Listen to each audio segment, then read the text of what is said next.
Gloria a Dios.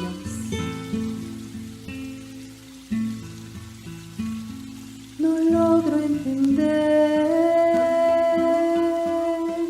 tu amor,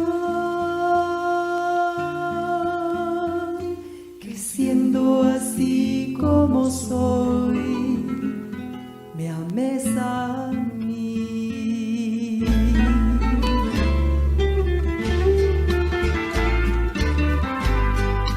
Muchas gracias, Dios, por tu grande amor. Amor incomparable. Amor incomparable.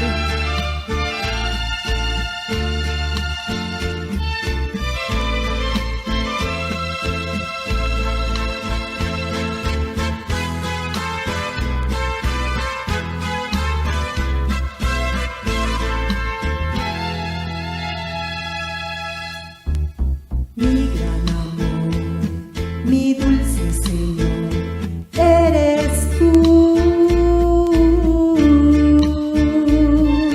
Mi proveedor, mi buen pastor, eres tú. Me bendices día a día. Son tantas las cosas que has dado a mi vida. Me has dado la paz, me has dado el perdón a mi corazón. Siento tu amor, soy muy feliz, tú eres la razón. Pero me pregunto,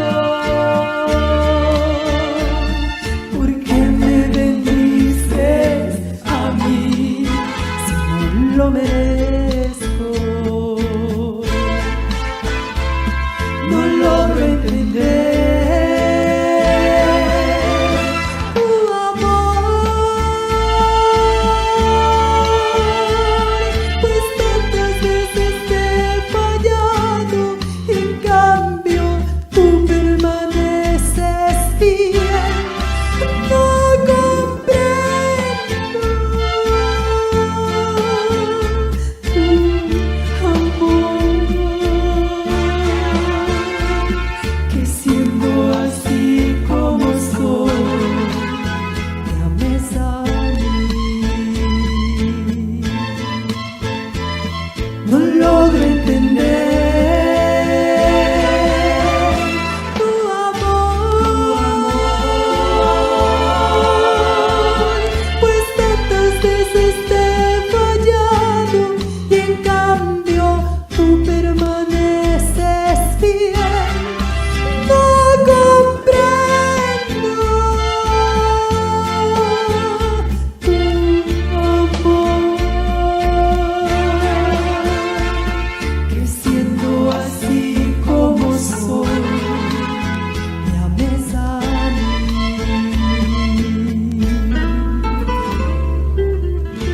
Oh Señor, muchas gracias por haber demostrado cuánto nos amas, dando a tu Hijo amado para salvarnos, para abrazarnos y dejarnos sentir tu amor. Muchas gracias, Padre.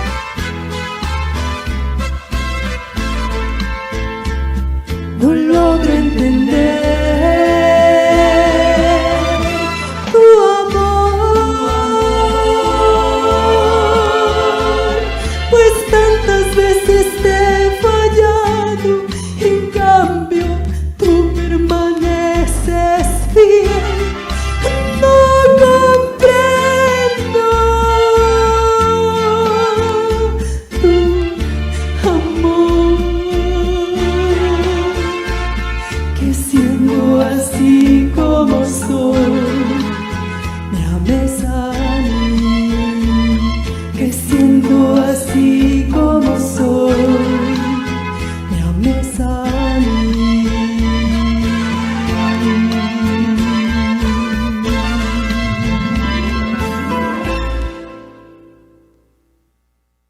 Dificultades bíblicas o aparentes contradicciones bíblicas ¿existen?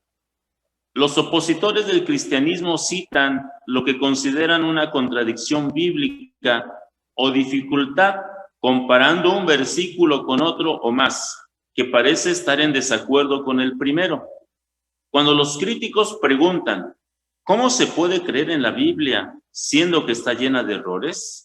Dicen los escépticos, agnósticos y ateos en el transcurso de los siglos. Pero para entender la Santa Biblia y librarnos de errores, como le dijo nuestro Señor Jesucristo a los saduceos, erráis ignorando las Escrituras y el poder de Dios. San Mateo 22:29. La Santa Biblia la escribieron hombres con diferentes categorías y educación. Algunos fueron sacerdotes, escribas, reyes, estadistas, pescadores, pastores, etc. Por eso es necesario conocer las reglas de interpretación. He aquí la regla principal dice, las Sagradas Escrituras se interpretan por sí mismas, porque la Biblia es una biblioteca de 66 libros. Veamos algunos ejemplos de dificultades bíblicas. Los espíritus malos usados por Dios.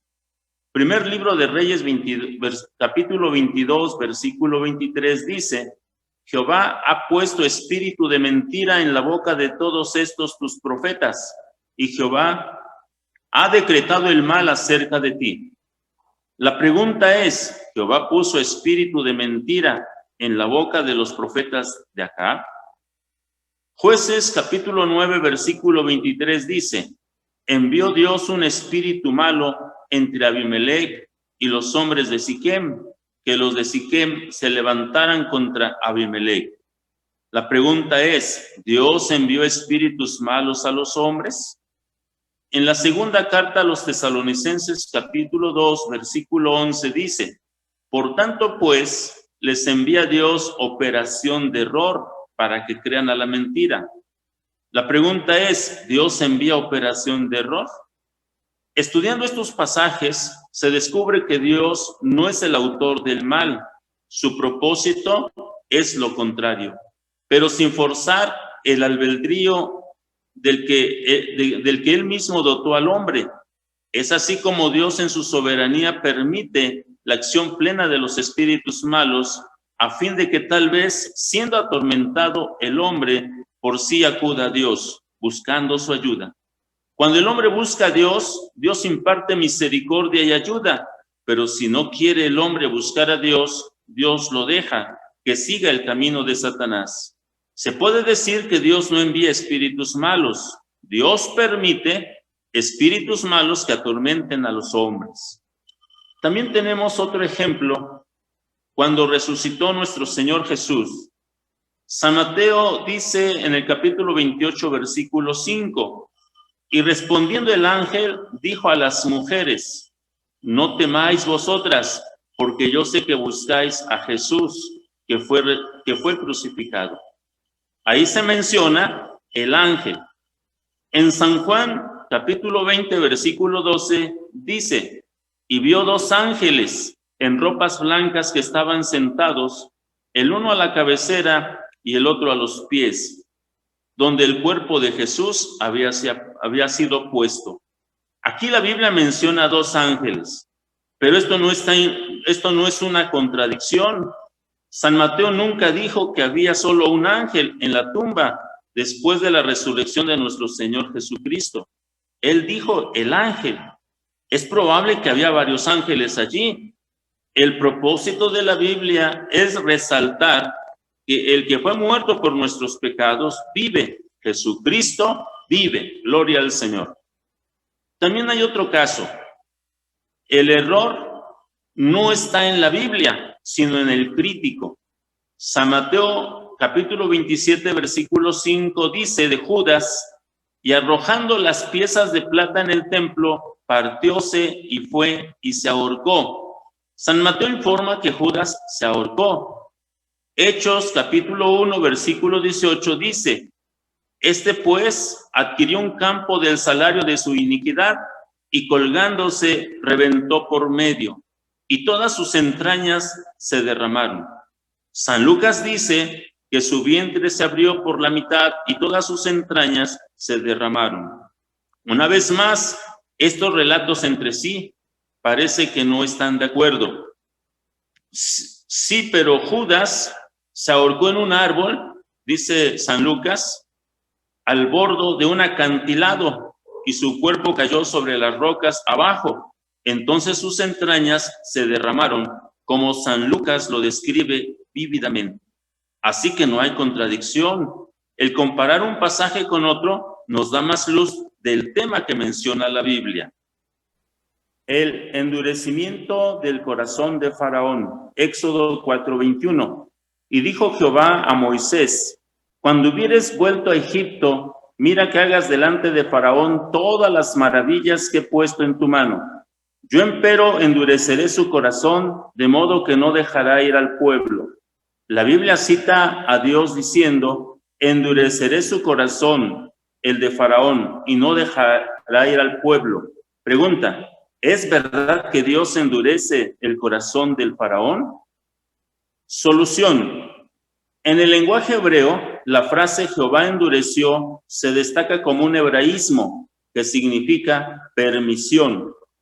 Porque si Dios endureció su corazón, Faraón no hubiera sido responsable moralmente por sus acciones, porque no lo hubiera hecho por su propia voluntad, sino por obligación. La Biblia dice en Éxodo 7:13, y el corazón de Faraón se endureció y no los escuchó, como Jehová lo había dicho. Después de la plaga de las ranas, dice en Éxodo 8:15, y viendo Faraón que le habían dado reposo, agravó su corazón y no los escuchó, como Jehová lo había dicho. Después de las plagas de las moscas también dice, Éxodo 8:32, mas Faraón agravó su corazón. Aún esta vez su corazón se agravó y no dejó ir al pueblo. Después de la plaga del granizo, dice la Biblia en Éxodo 9:34 y 35, y viendo Faraón que la lluvia había cesado y el granizo y los truenos, perseveró en pecar y agravó su corazón, él y sus siervos. Y el corazón de Faraón se endureció y no dejó ir a los hijos de Israel, como Jehová lo había dicho por medio de Moisés. La Biblia dice, perseveró en pecar Faraón y agravó su corazón, él y sus siervos. Esto es similar a la manera en que el sol endurece la arcilla y derrite la cera. Si Faraón hubiera sido receptivo a las advertencias de Dios, su corazón no se hubiera endurecido. Pero cuando pasaban las plagas, ignoraba lo que había prometido, que obedecería a Dios, y vemos que era él el responsable. Si se hubiera humillado Faraón y lo hubiera hecho sinceramente delante de Dios, su corazón hubiera sido como la cera. Dios no hubiera enviado muchas plagas, ni hubieran muerto los primogénitos de Egipto. Pero Faraón endureció su corazón como la arcilla ante el sol y tuvo terribles consecuencias. Pero fue él, Faraón, que endureció su corazón, no lo endureció Dios. Dios respeta el albedrío de las personas. En hermenéutica se recomienda, consúltense los pasajes paralelos. Esto es necesario en este ejemplo de Faraón. Otra dificultad bíblica, Dios tiene dedos. Éxodo 31:18 dice, y dio a Moisés, como acabó de hablar con él en el monte de Sinaí, 2 tablas del testimonio, tablas de piedra, escritas con el dedo de Dios. Según este versículo, ¿tiene Dios dedos? La Biblia insiste en que Dios es espíritu. San Juan 4:24 dijo Jesucristo, Dios es espíritu, y los que le adoran en espíritu y en verdad, es necesario que adoren. San Lucas 24:39 dijo Jesucristo, mirad mis manos y mis pies, que yo mismo soy. Palpad y ved que el espíritu ni tiene carne ni huesos, como veis que yo tengo. Los espíritus no tienen carne ni huesos. ¿Cómo entonces puede Dios tener dedos? La solución es: Dios no tiene dedos. El lenguaje bíblico es por excelencia el figurativo y simbólico. Se debe tener en cuenta esto. La regla de la hermenéutica dice: procúrese no tomar las palabras literalmente, sino en su sentido usual. Conclusión: Dios no tiene dedos literalmente. La frase dedo de Dios es una figura de lenguaje que indica que Dios está directamente involucrado en la producción de los 10 mandamientos. En el texto de Éxodo 31:18 se usa la figura retórica, antropomorfismo, hablar de Dios en términos humanos. Otra dificultad bíblica es esta: ¿eran homosexuales David y Jonatán? La Biblia dice en primer libro de Samuel 18:1-4, y así que él hubo acabado de hablar con Saúl, el alma de Jonatán fue ligada con la de David, llamólo Jonatán como a su alma, y Saúl le tomó aquel día y no le dejó volver a casa de su padre. E hicieron alianza Jonatán y David porque él le amaba como a su alma. Y Jonatán se desvistió la ropa que tenía sobre sí y dióla a David y otras ropas suyas, hasta su espada y su arco y su talabarte. Problema: este pasaje registra el intenso amor que David y Jonatán se tenían mutuamente. Algunos ven esto como una indicación de que eran homosexuales. Deducen esto del hecho de que Jonatán amó a David. Primero de Samuel 18:3 dice: e hicieron alianza Jonatán y David porque él le amaba como a su alma. Deducen que Jonatán se desnudó en presencia de David, primero de Samuel 18:4, y Jonatán se desnudó la ropa que tenía sobre sí y dióla a David y otras ropas suyas. Deducen esto porque se besaron con gran emoción, primero de Samuel 20:41, y besándose el uno al otro lloraron el uno con el otro, aunque David lloró más. Los enemigos de la Biblia dicen que David tenía tendencia homosexual porque no tuvo relaciones exitosas con las mujeres. ¿Es cierto esto? ¿Es una buena conclusión extraída de los textos bíblicos antes mencionados? No. La solución: no hay ninguna indicación en la escritura de que David y Jonatán fueran homosexuales. Por el contrario, hay evidencias de que no lo eran.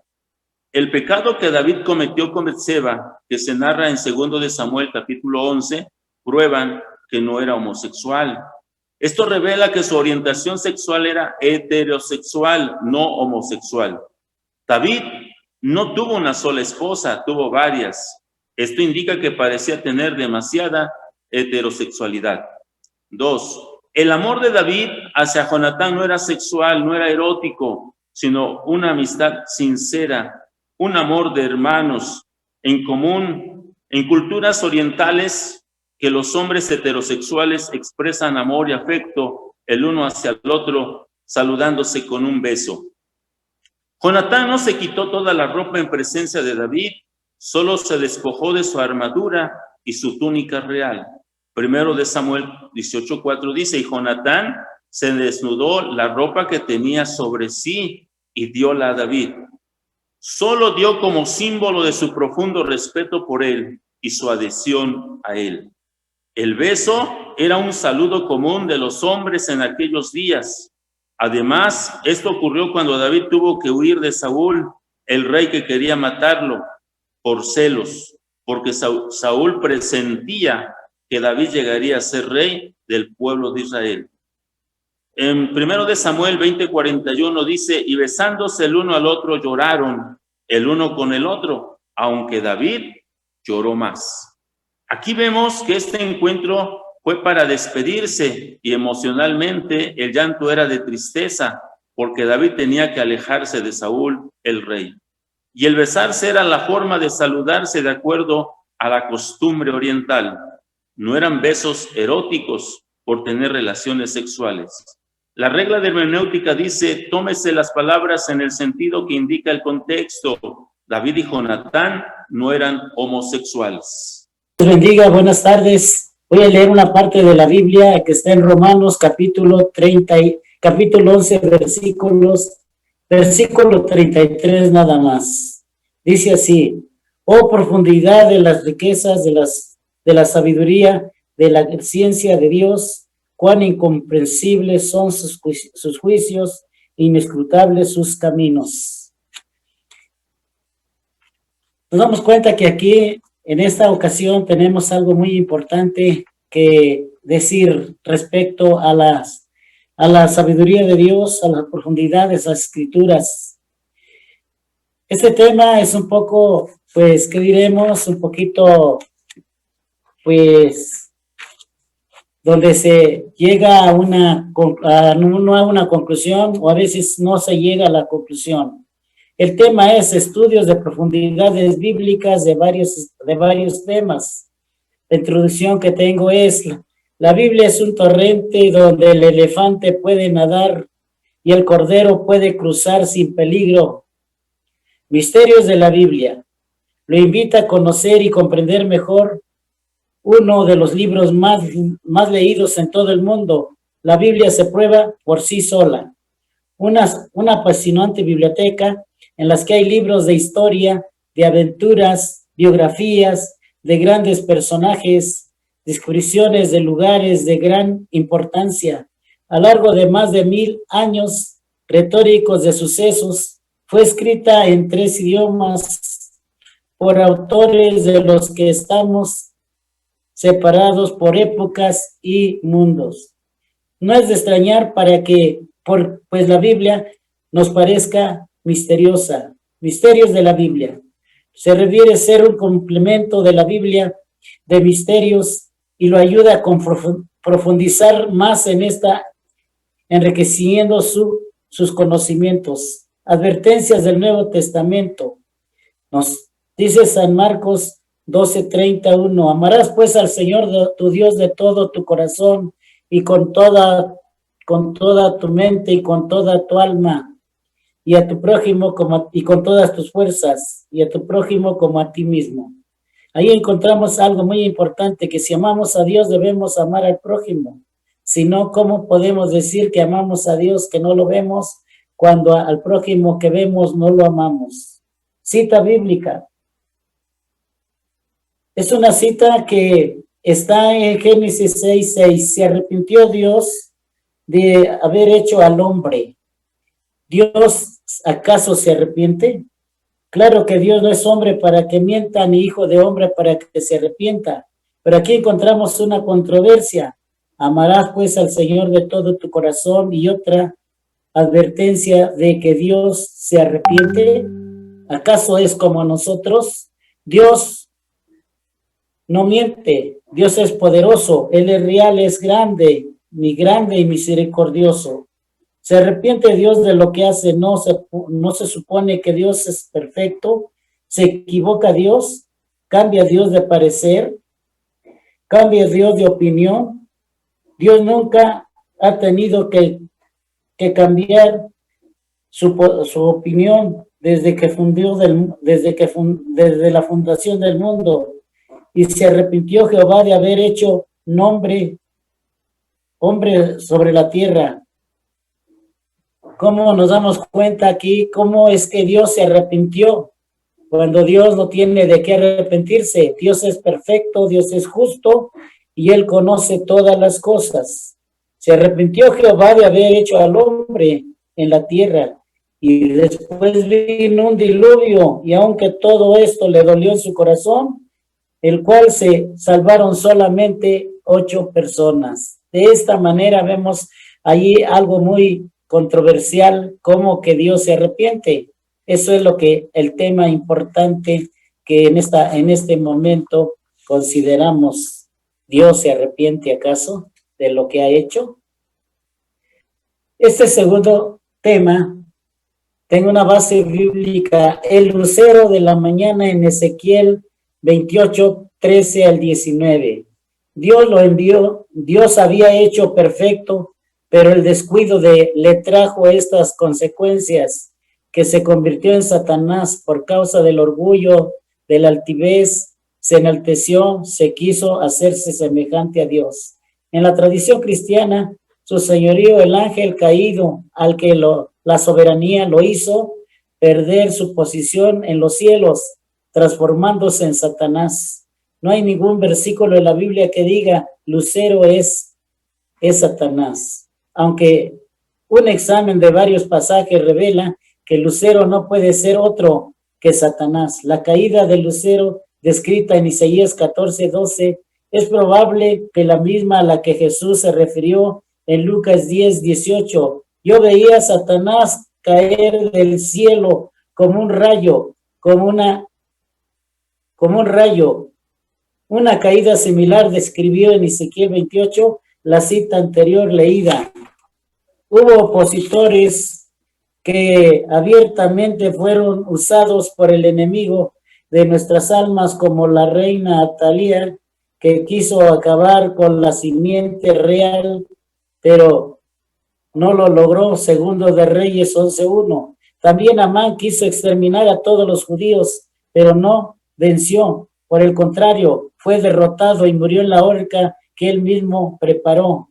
Esther capítulo 7 y 8. Y al fin vino el Redentor. San Lucas 2:1-7. Herodes quiso matarlo. San Mateo 2:1-3, 13 y 16. Pero salió burlado posteriormente. Satanás, tanto a nuestro Salvador, más no lo venció. San Mateo 4:1-11. Satanás sigue metiendo conflictos en el pueblo cristiano, pero si el Señor y su muerte lo venció, y al resucitar tiene toda potestad en el cielo y en la tierra. San Mateo 28:18-20. Por medio de él, nosotros también podemos vencer. Hebreos 2:14-18, pues él llevó la cautividad. 4:15. Conclusión. Satanás es el conflicto de los siglos y seguirá luchando para destruir a los hijos de Dios y los planes de él para ellos, pero al fin será vencido definitivamente y echado en el lago de fuego. Segunda a Corintios 2:11 y Apocalipsis 21:1-10. Dios creó este personaje, pero hasta el día de hoy nadie está perdido porque hay solución. ¿Quién es la solución? Jesucristo. Él es la solución. Ese es con respecto al lucero de la mañana.